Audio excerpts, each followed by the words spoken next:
बच्चों, हम लोग पिछले लेक्चर पे नॉर्मलिटी की बात कर रहे थे, उसमें कुछ पढ़ा गया था और जो लास्ट में हम लोग फार्मूला पढ़े थे वो पढ़े थे n into V equal to W upon E into 1000। तो बताया गया था कि मिलीग्राम इक्विवेलेंट है और ये भी मिलीग्राम इक्विवेलेंट है। इस फार्मूले का यूज हम लोग न्यूट्रलाइजेशन और केमिकल रिएक्शन के लिए करते हैं, न्यूट्रलाइजेशन और केमिकल रिएक्शन के लिए। और दूसरा फार्मूला पढ़े थे लास्ट में N1V1 इक्वल टू N2V2, ये भी मिलीग्राम इक्विवेलेंट है, मिलीग्राम इक्विवेलेंट। ये दोनों फार्मूले मिलीग्राम इक्विवेलेंट हैं।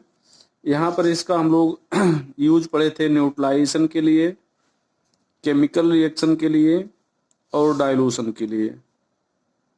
इन तीन पर्पज के लिए हम लोग इसका यूज करते हैं, ये आपको पढ़ाया गया था। तो इस फार्मूले पर, ऊपर वाले फार्मूले पे तो हम लोग क्वेश्चन बना लिए थे, अब इस नीचे वाले फार्मूले पर हम लोग क्वेश्चन बनाने चल रहे हैं। तो यहाँ पर देखें, ये क्वेश्चन है 400 ml H2O2 is added to semi normal 100 millilitre HCl solution, what will be normality of resulted solution. तो यहाँ पर N1 हो गया 1/2, B1 हो गया 100, यहाँ पर V2 हो गया आएगा 100 प्लस 400 500। जब भी बात एडेड की करेगा तो आप जो वॉल्यूम ऐड कर रहे हैं वो पहले वाले में जोड़ देंगे। जैसे यहाँ पर 100 मिलीलीटर तो पहले से था, और जब 400 मिलीलीटर आप यहाँ पर मिलाएंगे तो ये 400 इसमें जाकर जुड़ जाएगा, तो ये हो जाएगा 500। तो इसलिए V2 हो गया 500। तो N1 V1 equal to N2V2 ये फार्मूला बनता है। यहाँ पर N1 हो गया 1/2, V1 हो गया 100, N2 नहीं मालूम, V2 हो गया 500। इसको हम लोग सॉल्व कर लिए, तो यहाँ पर सॉल्व करने पर ये आ गया 1/10n। अगला क्वेश्चन हम लोग देखते हैं। Two semi normal 100 ml HCl solution is diluted to 1000 millilitre, find normality of resulted solution. यहाँ पर N1 हो गया 1/2, N2 फाइंड करना है, V1 है 100 मिलीलीटर और V2 है 1000 मिलीलीटर। तो यहाँ पर V2 जो है ये 1000 हो जाएगा। यहाँ पर जो V1 था, मतलब जो 100 मिलीलीटर था, इसमें 1000 में नहीं जोड़ेंगे। क्यों? आप इसको ऐसे समझना कि जैसे ये 100 मिलीलीटर पहले से था और ये 1000 मिलीलीटर तक डाइल्यूट किया गया, तो आप इस वॉल्यूम को बढ़ाते बढ़ाते बढ़ाते बढ़ाते आपने 1000 तक पहुंचा दिया है। तो यहाँ पर जब कहा जाए डाइल्यूटेड अप टू, तो इसका मतलब ये फाइनल वॉल्यूम बताया गया, यहाँ पर एडेड नहीं किया गया, ये डाइल्यूटेड अप टू कह रहा, मतलब आपने यहाँ तक डाइल्यूट किया है। तो यहाँ पर B2 हो जाएगा 1000 मिलीलीटर। तो इसके बाद फिर हम लोग N1 B1 N2 B2 से सॉल्व कर लेंगे। N1 1/2 हो जाएगा, B1 हो गया 100, N2 फाइंड करना है, V2 हो गया 1000। इसको हम लोग सॉल्व कर लेंगे तो ये आ जाएगा 1/20n।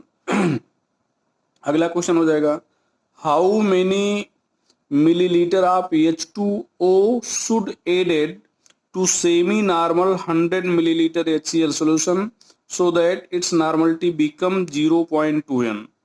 तो यहाँ पर ध्यान दें, N1 1/2 हो जाएगा, N2 0.2 हो गया, B1 हो गया 100 और V2 पहले हम फाइंड कर लेंगे। तो यहाँ पर 1/2, यहाँ पर 100, यहाँ पर N2 की जगह पर 0.2, V2 हो फाइंड करेंगे तो ये V2 सॉल्व करने पर यहाँ पर आ जाएगा 250 मिलीलीटर। लेकिन ये आंसर नहीं है, 250 मिलीलीटर यहाँ पर आंसर नहीं है। यहाँ पर ये डेल्टा V हम लोग निकालेंगे, एडेड वाटर निकालेंगे। तो डेल्टा V हो जाएगा V2 माइनस V1, तो 250 माइनस 100 यहाँ पर हो जाएगा 150 मिलीलीटर, ये आंसर होगा।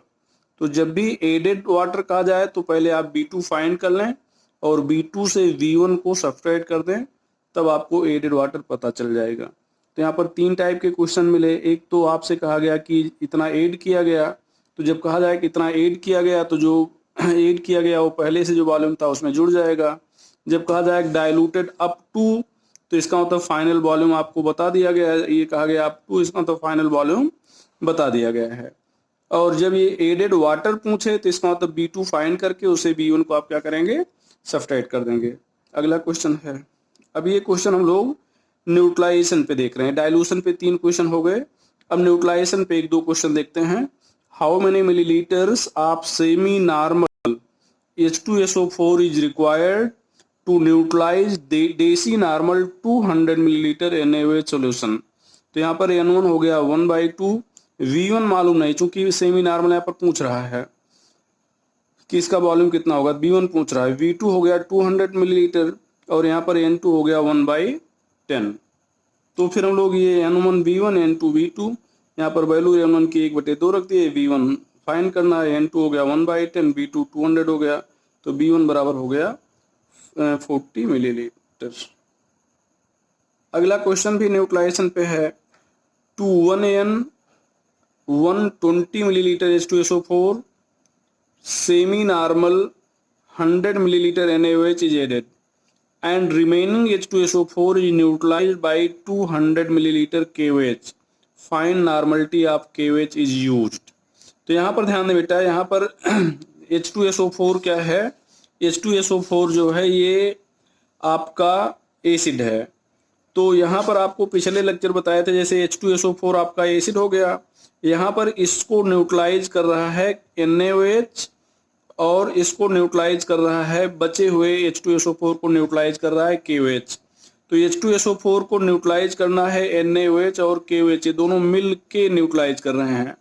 तो आपको जैसा बताया गया था पिछले लेक्चर पे कि एक सब्सटेंस का 1 मिलीग्राम इक्विवेलेंट दूसरे सब्सटेंस के 1 मिलीग्राम इक्विवेलेंट से ही रिएक्ट करेगा।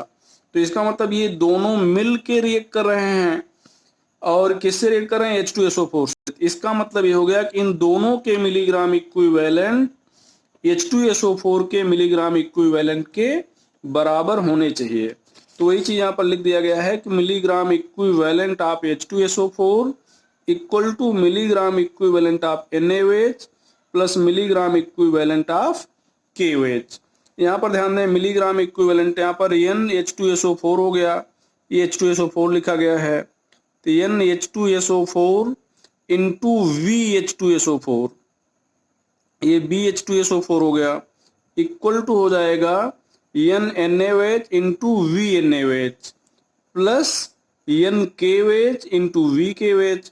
तो यहाँ पर NH2SO4 की वैल्यू 1 है, वॉल्यूम H2SO4 का 120 है, ये NaOH की नॉर्मलिटी 1/2 है, वॉल्यूम इसका 100 है, KOH की नॉर्मलिटी मालूम नहीं है, वॉल्यूम यहाँ पर इसका 200 है। अब इसको सॉल्व करेंगे तो 120 आ जाएगा, इसको सॉल्व करेंगे 50 आ जाएगा, ये 200 N हो गया। फाइनली 50 इधर गया तो 120 माइनस 50 ये 70 बच गया, 200 N को सॉल्व किए तो यह आ गया 0.35 N। तो ये एक क्वेश्चन और हो गया जो न्यूट्रलाइजेशन पे था। अगला क्वेश्चन भी न्यूट्रलाइजेशन पे है, इसको देख लें हम लोग। तो यहाँ पर 8 ग्राम NaOH is present in 100 millilitre solution, it's 20 milliliter is used for complete neutralization of 50 milliliter H2SO4.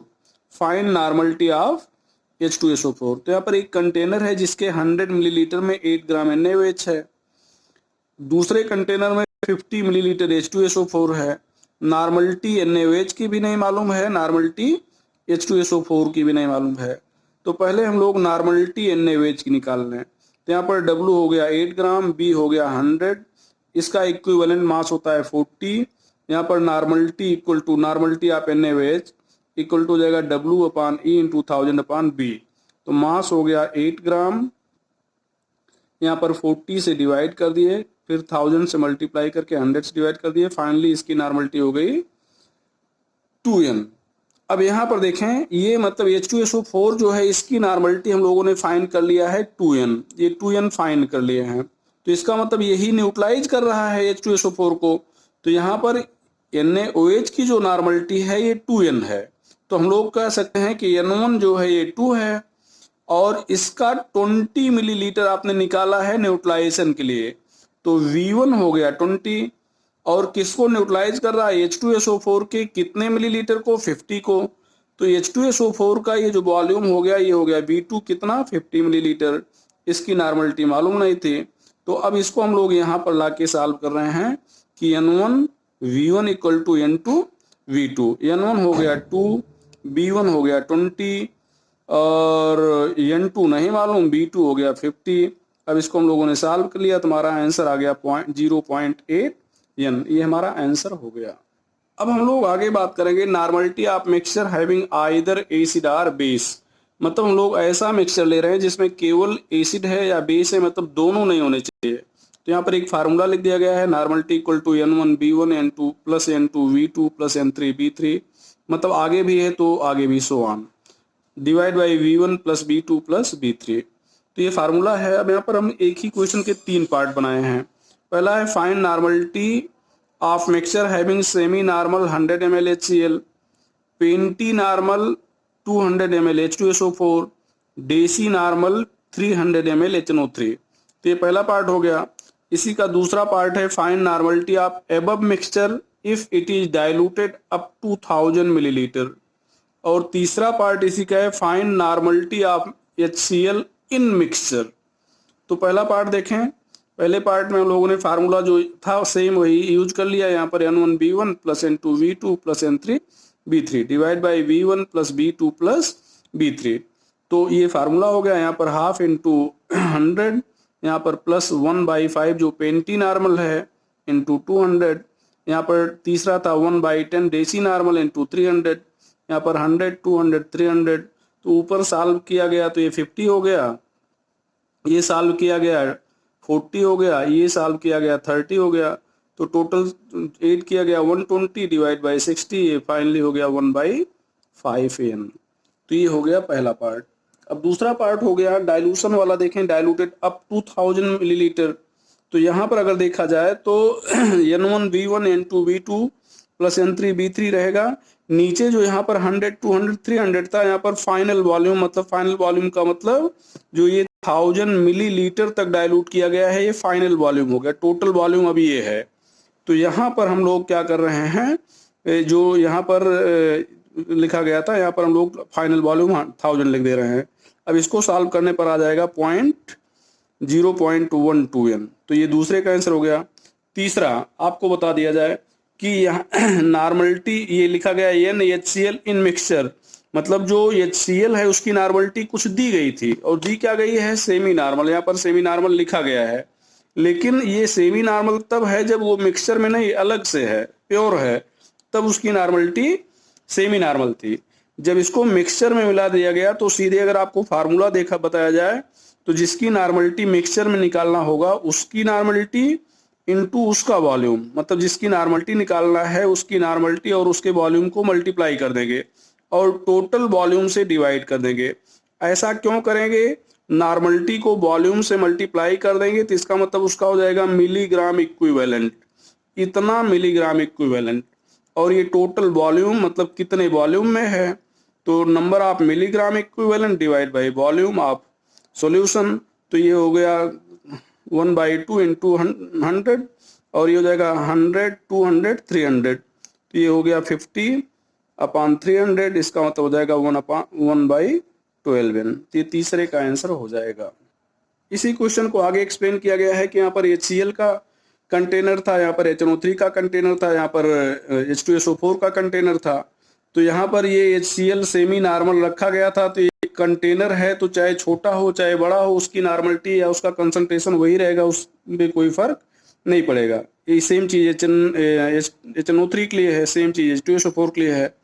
तो जब यहाँ से HCl निकाला गया तो 100 ml आया, यहाँ से HNO3 निकाला गया तो 200 आया, H2SO4 निकाला गया तो 300 आया। अब यहाँ पर टोटल वॉल्यूम हो गया 600, लेकिन HCl आया कितना, यहाँ से 100 मिलीलीटर और जिसकी नॉर्मलिटी कितनी थी, यहाँ पर 1/2 थी। तो अगर इसको हम लोग देखें तो कितना HCl आया, मिलीग्राम इक्विवेलेंट आया, तो नॉर्मलिटी इंटू वॉल्यूम मतलब 1/2 इंटू 100, तो ये हो जाएगा 50। और ये टोटल वॉल्यूम अब इस है कितने में, 600 में, तो ये मतलब 1/2 इंटू 100/600, वही पीछे फार्मूला आपको बता दिया गया है। अगला क्वेश्चन हम लोग देखते हैं। यहाँ पर equal volume of two acid A and V having normality respectively 0.1 N and 0.5 N are mixed if normality and volume of mixture is respectively 0.2 N and 2 liter, find volume of A and V was mixed।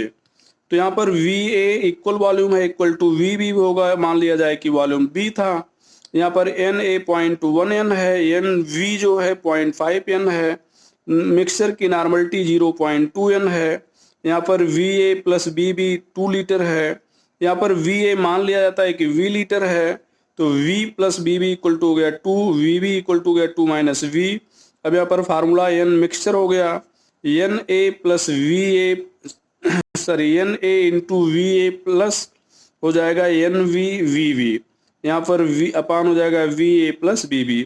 Mixture की normality 0.2 हो गई, यहाँ पर NA हो गया 0.1 into V, यहाँ पर NV हो जाएगा 0.5 और वॉल्यूम हो जाएगा 2 इंटू V अपान 2। फाइनली इसको हम लोगों ने सॉल्व कर लिया, तो ये V की वैल्यू आ गई यहाँ पर 0.5 लीटर। B की वैल्यू हो गई 0.5 लीटर, सॉरी VA की वैल्यू हो गई 1.5 लीटर और VV की वैल्यू हो गई 0.5 लीटर। अगला है normality of mixture having both acid and base. तो यहाँ पर NA into VA minus NV into VB upon VA plus BB। NA normality of acid, NB normality of base, VA volume of acid, BB volume of base. यहाँ पर देखा जाए तो ये NaVA equal to NbVB अगर है तो solution neutral होगा। ये अगर NaVA ज़्यादा है तो सोल्यूशन एसिडिक होगा। NaVA कम है तो ये सोल्यूशन क्या होगा, बेसिक होगा। एक चीज़ आपको और बता दें कि अगर NaVA वाला पार्ट कम है और NvVB वाला पार्ट ज़्यादा है तो ये नेगेटिव वाला पार्ट ज़्यादा है, लेकिन आंसर नेगेटिव में नहीं है, आंसर हमेशा पॉजिटिव में आएगा। मतलब अगर ये ज़्यादा है तो पहले कर दिया जाएगा, ए वाले को बाद में कर दिया जाएगा। जो ज़्यादा है उसको पहले लिखेंगे और जो बाद मतलब कम है उसको बाद में लिखेंगे। यहाँ पर भी एक क्वेश्चन है, a mixture contains semi normal 100 ml H2SO4 and deci normal 200 ml NaOH, find its normality. तो यहाँ पर Na हो गया 1/2, NB हो गया 1/10, V हो गया 100, BB हो गया 200। ये सारी वैल्यू इसमें सब्सटीट्यूट करके सॉल्व कर ली गई, तो यहाँ पर 1/10। अब चूंकि यहाँ पर Na वाला पार्ट ज़्यादा था, इसको सॉल्व करने पर 50 आएगा, इसको सॉल्व करने पर 20 आएगा। तो ये A वाला पार्ट ज़्यादा था, B वाला पार्ट कम था, इसलिए सोल्यूशन का नेचर अगर आपसे कहा जाए तो ये एसिडिक होगा। अगला भी क्वेश्चन उसी पे है, a mixture contains 1 n 100 ml H2SO4, 1/2 n 200 ml KOH, 1/10 n 300 ml KOH। तो यहाँ पर KOH को NaOH कर दें। यहाँ पर ये 1/10 n 300 ml KOH, find its normality. तो यहाँ पर देखा जाए, यहाँ पर आपका ये एसिड है और ये बेस है। तो यहाँ पर एसिड 1 है तो यहाँ पर 1 था और ये 100 था, बेस में 2 था तो ये बेस आपस में तो जुड़ गया 1/2 इंटू 100 प्लस 1/10 इंटू 300, ये आपस में बेस जुड़ गया, लेकिन ये फाइनली एसिड से घट जाएगा। तो वॉल्यूम यहाँ पर टोटल नीचे हो जाएगा 100 प्लस 300। अब यहाँ पर अगर सॉल्व किया जाए तो ये 50 आ रहा है, यहाँ पर सॉल्व किया जाए तो ये 50 आ रहा है, और इसको सॉल्व करें तो ये 50 आ जाएगा। यहाँ पर ये सॉल्व किया जाए तो ये 30 आ जाएगा। तो यहाँ पर 50 माइनस 50 कैंसिल हो गया, बचा 30। अब देखो यहाँ 30 मतलब ज़्यादा है, मतलब ये पार्ट वाला ज़्यादा है, लेकिन इसको माइनस में नहीं रखे, इसको प्लस में ही रखेंगे। तो यहाँ पर 30 अपान 500 तो 3 अपान क्या आ गया 50। यहाँ पर सॉल्व किए 0.06 अब हम लोग देखते हैं normality of ion equal to हो जाएगा नॉर्मलिटी ऑफ कंपाउंड। इसी तरह से मोलरिटी ऑफ आयन तो number of ion into molarity of compound. Molarity of ion equal to हो जाएगा number of ion into molarity of compound. यहाँ पर एक चीज अगर समझ लिया जाए कि नॉर्मलिटी में आयन की नॉर्मलिटी जो है वो कंपाउंड की नॉर्मलिटी के बराबर है, लेकिन मोलरिटी जो है वो कंपाउंड के मोलरिटी के बराबर नहीं है। तो इसका रीजन हो सकता है कि जैसे मान लो कोई भी कंपाउंड मतलब कंपाउंड जब बन रहा तो उसमें एक से ज्यादा एलिमेंट है, जैसे ए है यहाँ पर बी है, तो जब ए और बी आपस में रिएक्ट करके ए बी बनाएंगे तो जितना मिलीग्राम इक्विवेलेंट ए का होगा उतना ही मिलीग्राम इक्विवेलेंट बी का होगा। दोनों के milligram same milligram equivalent react करके ए बी बनाएंगे, मतलब जो कंपाउंड बनेगा उसमें दोनों कंपोनेंट के सेम इक्विवेलेंट होंगे। तो इसका मतलब इसका मतलब ए बी का जितना इक्विवेलेंट था वही उतना इक्विवेलेंट बी का था, वही उतना इक्विवेलेंट ए का था। तो इसलिए ए बी की जो नॉर्मलिटी होगी वही बी की नॉर्मलिटी होगी, वही ए की नॉर्मलिटी होगी। लेकिन अगर हम बात करें कि ए बी आपस में रिएक्ट करके ए बी बना रहे हैं तो हो सकता है कि मतलब ये मोल की अगर बात करें तो एक मोल मान लो ए रिएक्ट करा तो जरूरी नहीं कि एक मोल बी भी रिएक्ट करे। मतलब कोई भी दो सब्सटेंस जब रिएक्ट करते हैं तो उनके इक्विवेलेंट तो सेम रिएक्ट करते हैं, लेकिन उनके मोल सेम रिएक्ट नहीं करते। तो इक्विवेलेंट सेम रिएक्ट करते हैं, इसका मतलब नॉर्मलिटी वही हो जाती है जो कंपाउंड की होती है। लेकिन चूंकि मोल सेम रिएक्ट नहीं करते, मतलब रिएक्ट कर भी सकते हैं और नहीं भी रिएक्ट करते, तो ये जरूरी नहीं कि सेम मोल रिएक्ट करें। इसलिए यहाँ पर हम लोग देखते हैं कि कितना, मतलब ए का रिएक्ट किया है, कितना बी का रिएक्ट किया है। तो इसलिए यहाँ पर नंबर ऑफ आयन जो होता है उससे हम लोग मल्टीप्लाई कर देते हैं, नंबर ऑफ आयन को मल्टीप्लाई करते हैं कंपाउंड की मोलरिटी से, तो हमें आयन की मोलरिटी पता चल जाता है। यहाँ पर कुछ छोटे छोटे क्वेश्चन दिया गया है। Find normality of each ion in 0.2 NbAcl2 solution. तो normality of ion equal to normality of compound होता है। तो normality of barium double plus हो गया, ये 0.2 वही जो बेरियम की नॉर्मलिटी थी, बेरियम की नॉर्मलिटी 0.2 थी, तो यहाँ पर बेरियम आयन की भी हो जाएगी, और यही Cl माइनस की भी नॉर्मलिटी क्या हो जाएगी, 0.2 हो जाएगी, चूंकि वही कंपाउंड की नॉर्मलिटी थी। अब मोलरिटी में देखा जाए, find molarity of each ion in 0.2 MbAcl2। तो यहाँ पर देखें, molarity of ion equal to number of ion into molarity of compound. Molarity of barium double plus equal to, barium के यहाँ पर कितने आयन है, एक बेरियम है BaCl2 में, ये एक बेरियम है, तो यहाँ पर एक से मल्टीप्लाई किया, 1 इंटू 0.2 इक्वल टू 0.2 हो गया। लेकिन Cl2 के दो Cl हैं, तो इसलिए Cl2 को यहाँ पर Cl माइनस को मल्टीप्लाई किया गया 2 से, नंबर ऑफ आयन हो गया 2, और ये 0.02 से मल्टीप्लाई कर दिए 0.04 MCl माइनस हो गया। थोड़ा सा हम लोग देखेंगे relation between normality and molarity. तो यहाँ पर कैपिटल N इक्वल टू हो जाएगा small n into capital M। Capital N normality हो गया, स्मॉल n बैलेंसी फैक्टर हो गया, कैपिटल M मोलरिटी हो गया। बैलेंसी फैक्टर आपको बता दें, स्मॉल n बेसिसिटी हो जाएगा, एसिड के लिए बेसिसिटी बताया गया था, number of replaceable H plus. Acidity हो जाएगा बेस के लिए, एसिडिटी का मतलब किसी बेस से कितने OH निकलेंगे। टोटल पॉजिटिव और नेगेटिव चार्ज हो जाएगा साल्ट के लिए, साल्ट को तोड़ कर देखेंगे कितने पॉजिटिव या नेगेटिव चार्ज आ रहे हैं। अगर किसी आयन की बात किया जाए तो उस पर कितना चार्ज प्रेजेंट है, स्मॉल n की वैल्यू वही हो जाएगी। जैसे SO4 डबल माइनस ले लें, तो SO4 डबल माइनस ले लें, तो यहाँ पर स्मॉल n की वैल्यू कितना हो जाएगी, 2। Total change in oxidation number for oxidising and reducing agent.